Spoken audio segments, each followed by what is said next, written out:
네, 여러분 오늘 본문에서 사도 바울은 하나님이 지극히 작은 자보다 세상에 있는 어떤 작은 자보다 더 작은 자신의 하나님의 일꾼이라는 그 은혜를 주시고 그전에도 구원해 주시고 그리고 하나님의 일꾼이라는 이런 은혜를 주신 것은 하나님의 교회를 통하여 그분의 각종 지혜를 나타내시기 위함이라고 이렇게 이야기하고 있습니다.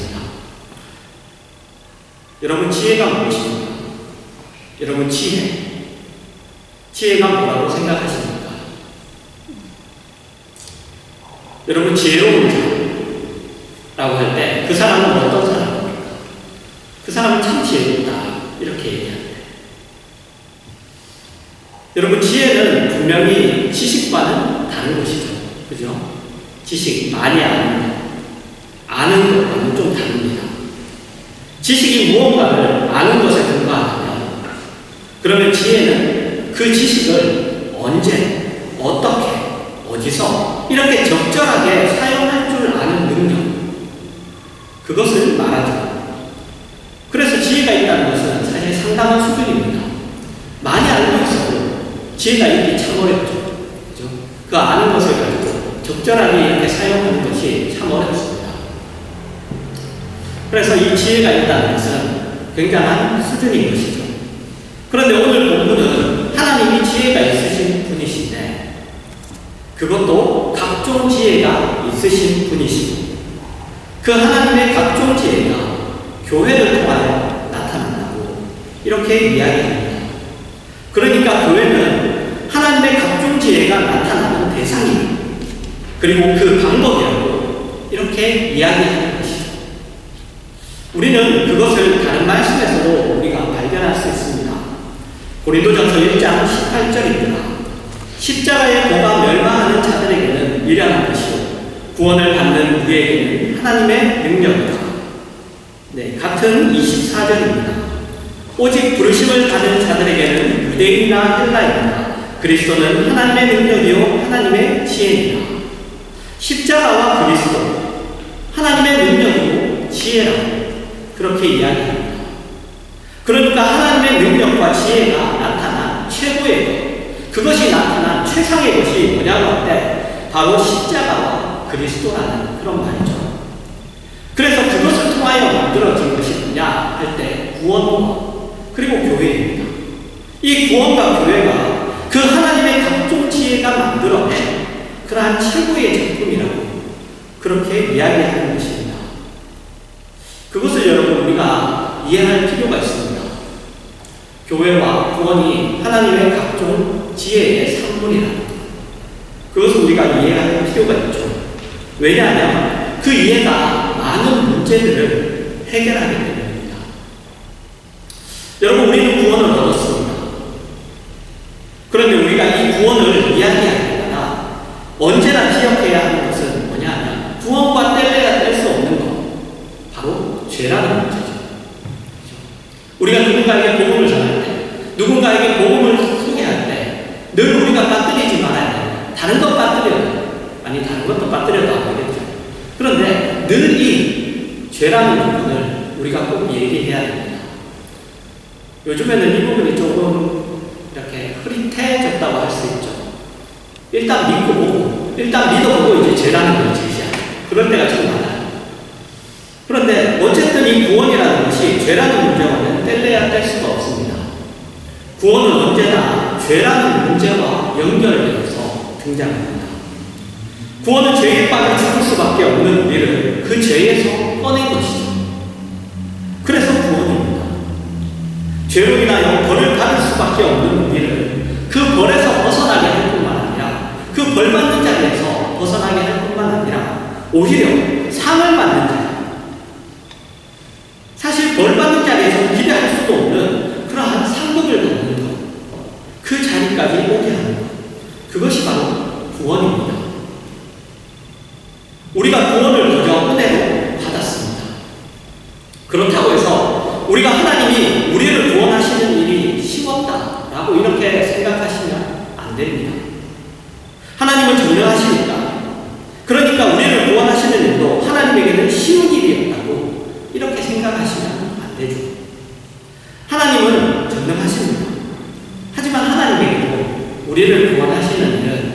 뭐 이런 표현이 좀 그렇지만 하나님이 능력이 없으시다 이런 건 아니지만 이것이 그렇게 쉬운 일은 아니었습니다.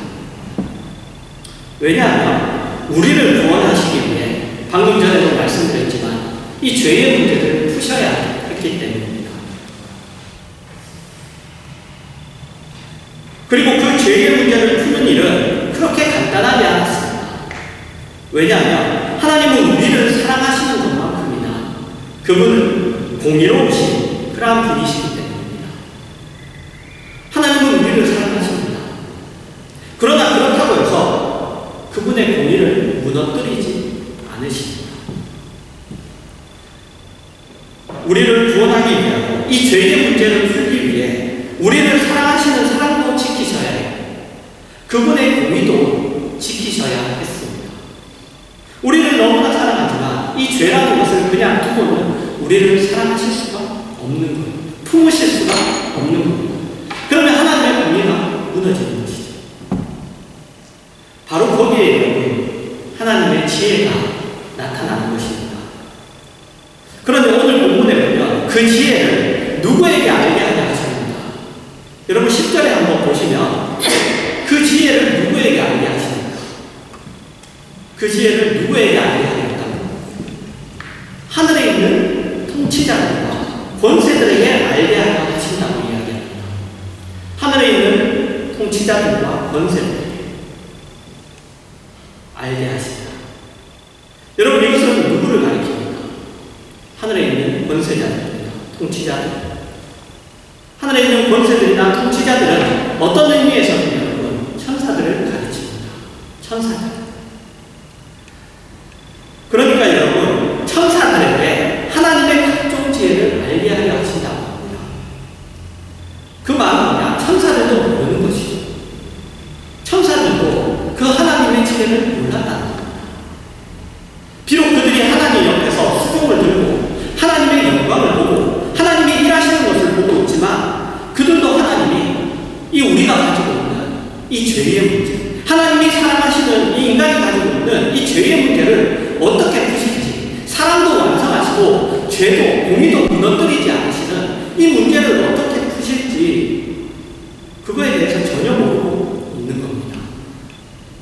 여러분 이것은 제가 그냥 하는 얘기가 아닙니다. 이것은 다른 성경 말씀에서도 우리가 찾을 수 있습니다.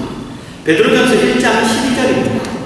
이 섬긴 바가 자기를 위한 것이 아니고 너희를 위한 것이니 계시로 알게 되었으니 이것은 하늘로부터 보내신 성령을 힘입어 복음을 전하는 자들로 이제 너희에게 알린 것이 천사들도 살펴보기를 원하는 것입니다. 여러분 이 말씀은 복음에 관한 이야기입니다. 복음에 관한 이야기인데 천사들도 살펴보기를 원한다고 합니다. 천사들도 살펴보기를. 하나님이 이 죄의 문제를 어떻게 푸실지 천사들도 알 수가 없었어요. 도대체 이 문제를 어떻게 해결하실지. 그래서 살펴보기를 원합니다. 그런데 하나님이 이상한 일을 하십니다. 하나님이 어떻게 이상한 일을 하느냐? 그 하나님이 이상한 일을 하시는 내용이 뭐냐? 여러분 구약입니다. 구약. 하나님이 이상한 일을 하시죠. 갈대아우라는 곳에서 아브라함이라는 사람을 부르셨습니다.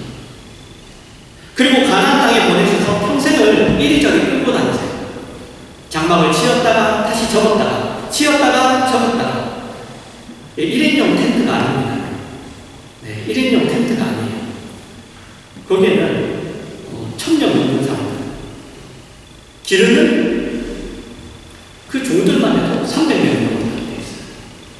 그런데 그들이 다 같이 탔다가 접었다가 이리저리 하나님이 아브라함이라는 그 사람을 끌고 다니십니다. 무엇을 하시려는지 사실 감이 안 오죠. 그리고 이삭이 태어나고 야곱이 태어나고 요셉이 태어났습니다. 그런데 또 요셉을 애굽에 팔아버리시죠. 기근으로 인하여 가족을 다시 만나게 하고 모든 가족이 애굽에서 살게 됩니다. 그런데 또 모든 이스라엘 민족이 거기서 잘 사느냐? 아니죠. 400년 동안 종노릇하게 하십니다. 종노릇을 합니다. 하나님이 도대체 뭘 하시려는지 알 수가 없습니다. 그리고 이제 모세를 부르죠. 모세는 좀 괜찮은 사람인가 했어요.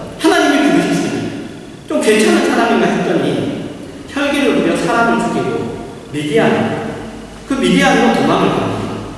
그리고 그가 80세가 될 때까지 하나님이 그냥 계십니다. 그냥 내버려 두시는 거예요. 뭐지? 이게 뭐지? 하나님이 모세가 죽기 얼마 안 남았을 때 그를 부르시고 애굽에 보내시죠. 그리고 10가지 재앙을 일으켜 이스라엘 민족을 꺼내십니다. 과연 이제 하나님이십니다. 그래, 이제 됐다. 이스라엘 민족을 거기서 꺼내십니다. 이제 됐다. 그런데 또 그들이 그 이스라엘 민족이 애굽에서 나왔던 그 이스라엘 민족이 다 죽어요. 광야에서 다 죽습니다. 도무지 감을 잡을 수가 없어요. 과연 하나님이시고 했는데 또 다 죽이십니다.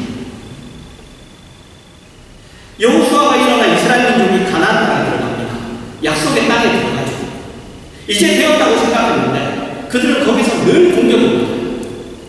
늘 공격을 받습니다.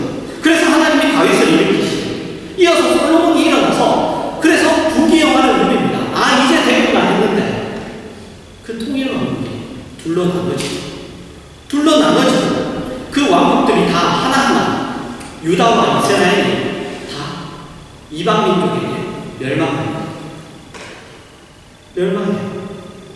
그리고 바벨론 포로가 되었다. 다시 돌아오게 되고 그래서 이제 됐나 싶었는데 또 나중에 로마의 포로가 되죠.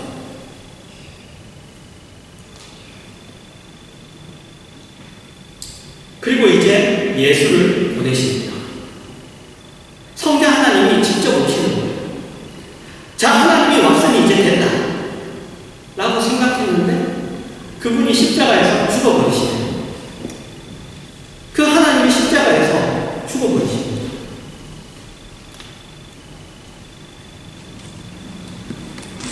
이제 끝이구나. 이제 정말 답이 없구나. 전혀 희망이 없어 보이고 가장 놀라고 있는데 그분이 부활하십니다. 무덤에서 승리하시고 무덤에 갇힌 모든 자들을 데리고 나오십니다. 여러분, 하나님의 지혜입니다. 하나님의 지혜. 천사들도 놀라서 살펴보기를 원했다고 해요. 천사들도 놀라서. 여러분, 이런 기록들은 성경에 굉장히 많이 있습니다. 고린도전서 4장 9절입니다. 내가 생각하건대 하나님이 사도인 우리를 죽이기로 작정한 된 자같이 끄트머리에 두셨으되 우리는 세계 곧 천사와 사람에게 구경거리가 되었습니다. 여러분, 사도들이 사람들에게도 구경거리가 됐지만 누구에게도 천사들에게도 구경거리가 되었습니다. 천사들이 왜 사도들을 구경했을까요? 왜? 그들이 상상하지도 못했던 방법으로 복음이 전달되었기 때문입니다. 하나님이 사도들을 죽이기로 작정한 자같이 끄트머리에 두셨습니다. 형편없이 두셨어요. 천사들이 생각할 때 저렇게 해서 복음이 전파되겠나? 저렇게 해서 구원이 도대체 이루어질 것인가? 그렇게 생각했습니다. 그래서 어떻게 되나? 어떻게 될까? 하고 사도들은 구경하는 거예요. 천사들에게도 그렇게 보이니까 더더욱 사람들에게도 당연히 더 말도 안 되게 보이겠죠. 사람들에게도 구경거리가 되는 겁니다. 그래서 사람들이 조롱합니다. 여러분, 우리가 세상에서 가장 못 참는 거 뭡니까? 우리를 바라보는 세상 사람들의 그 동정과 그 조롱과 그 영민의 시선이죠. 보란 듯해 보여야 하는데 우리가 그렇지 않죠. 하나님을 믿는데 그러면 우리가 세상에 어떤 경쟁력을 가져야 돼요. 세상에 어떤 설득력을 가져야 되는 모습을, 형편을, 조건을 가져야 되는데 그렇지 않죠. 여러분, 그것이 다 하나님의 각종 지혜를 하나도 모르기 때문이에요. 우리가 하나도 모르기 때문입니다. 여러분, 역사 속에서 기독교는 여러 번 위기를 맞았습니다. 금방 망할 것 같이 보였어요. 그러나 그때마다 하나님이 반전시키셨습니다. 그리고 우리의 인생만 봐도 그렇죠.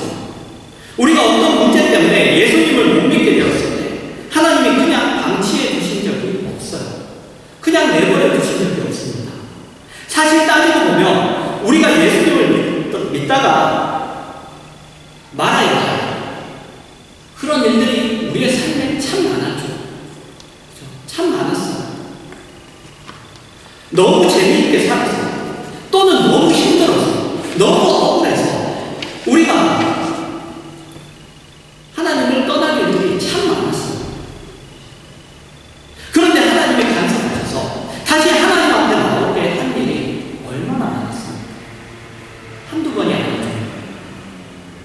그리고 오늘도 하나님이 우리의 입술을 통하여 항복을 받고 계시는 거예요. 하나님이 하시는 일에 대해서, 그분의 지혜에 대해서 우리가 여러분 깊은 신뢰와 인내를 가져야 합니다. 우리에게 그것에 대한 겸손한 그러한 항복이 있어야 되죠. 그래서 사실 우리의 모든 원망들은 우리의 어리석음과 미련함이 그 이유예요. 우리가 원망하는 이유는 여러분, 우리가 어리석어서, 우리가 미련해서요, 우리가 몰라서 그런 겁니다. 하나님이 성의가 없으시거나 하나님이 능력이 없으시기 때문이 절대로 아닙니다. 근데 우리는 그것을 가지고 우리는 원망하고 불평하고 화내고 그러죠. 여러분 잊지 마시기 바랍니다. 하나님이 예수 그리스도를 통하여 죄를 해결하셨습니다. 그분의 사랑과 공의를 지키셨어요. 그래서 십자가와 예수 그리스도를 하나님의 능력이라고, 하나님의 지혜라고 합니다. 그것은 이미 구약에도 여러분 예언되어 있었습니다. 구약의 힘이 시편 85편 10절과 11절입니다. 인애와 진리가 같이 만나고 의와 화평이 서로 입맞추었으며 진리는 땅에서 솟아나고 의는 하늘에서 부어오더라. 인애와 진리, 의와 화평. 여러분 이것은 사실 서로 같이 할 수 없는 단어들이에요. 같이 있을 수가 없는 단어들입니다. 그런데 그것들이 서로 입을 맞추었다고 이렇게 이야기합니다. 하나님이 그분의 사랑을 제한하시지 않으시고 공의를 양보하시지도 않으시고 이 죄의 문제를 푸실 것을 구약이 이미 예언하고 있는 거예요. 그래서 우리는 교회라는 이름으로 불러온 우리, 구원을 허락하신 것, 이것 자체가 하나님의 지혜와 능력 속에서 이루어진 것이라는 것을 알고 있어야 됩니다. 그리고 우리가 그 작품이라는, 우리가 그것으로 말미암은 그러한 작품이라는 것을, 그 자부심을 우리가 가져야 합니다. 여러분 우리는 시시하게 만들어진 그런 존재가 아니에요. 하나님의 가장 놀라운 지혜와 능력으로 만들어진 그 존재입니다. 그런데 우리가 조금 더 살펴볼 것은 그 하나님의 지혜가 각종 지혜라는 거예요. 각종 지혜. 여러분 우리 각자를 부르시는 하나님의 그 부르심의 다양함을 한번 생각해 보십시오. 우리 모두를 부르신 하나님의 부르심의 그 다양함, 하나도 동일하지 않습니다. 똑같은 방법으로 부른 사람이 없어요.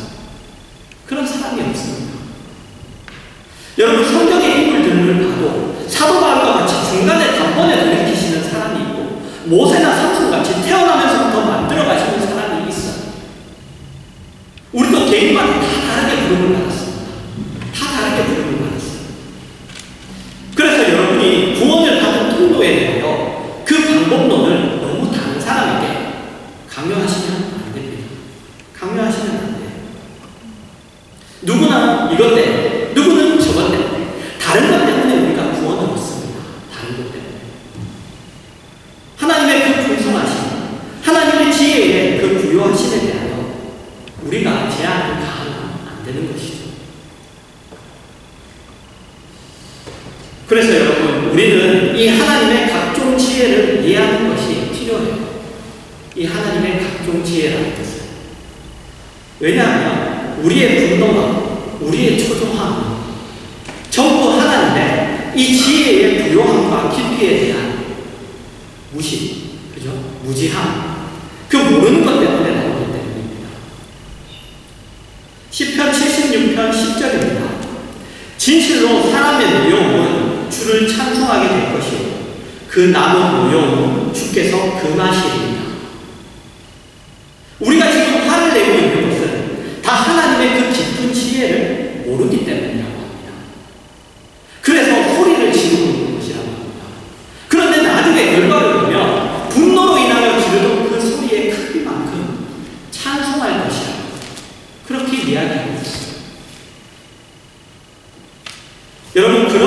이제 우리가 우리의 신앙생활을 한번 확인해 봐야 합니다. 하나님의 그 각종 지혜를 입은 자로서 이 분노와 인내라는 단어 속에서 우리의 신앙생활을 확인해 봐야 합니다. 여러분 어떻습니까? 누가복음 15장 10절입니다. 내가 너희에게 이르노니 이와 같이 죄인 한 사람이 회개하며 하나님의 사자들 앞에 기쁨이 되느니라. 여러분 누가복음 15장에는 잃었던 것을 찾는 이야기가 나옵니다. 세 가지 이야기가. 잃은 양 한 마리, 그 다음에 잃은 드라크마, 그리고 잃은 아들 이야기. 그죠? 우리가 소위 탕자의 비유라고 얘기하는 둘째 아들. 그 잃어버린 아들 이야기가 나오는데 우리가 앞에서 이야기했던 차원에서 보면 천사들이 기뻐하는 이유에는 여러분 잃어버린 것을 찾은 기쁨도 있지만 그 안에는 이런 기쁨도 있습니다. 어떤 기쁨이냐면 처음에는 하나님이 구원의 문제를 못 푸실 것 같았어요. 그리고 푸시는 방법도 이상했어요. 이해가 도무지 안 됐어요.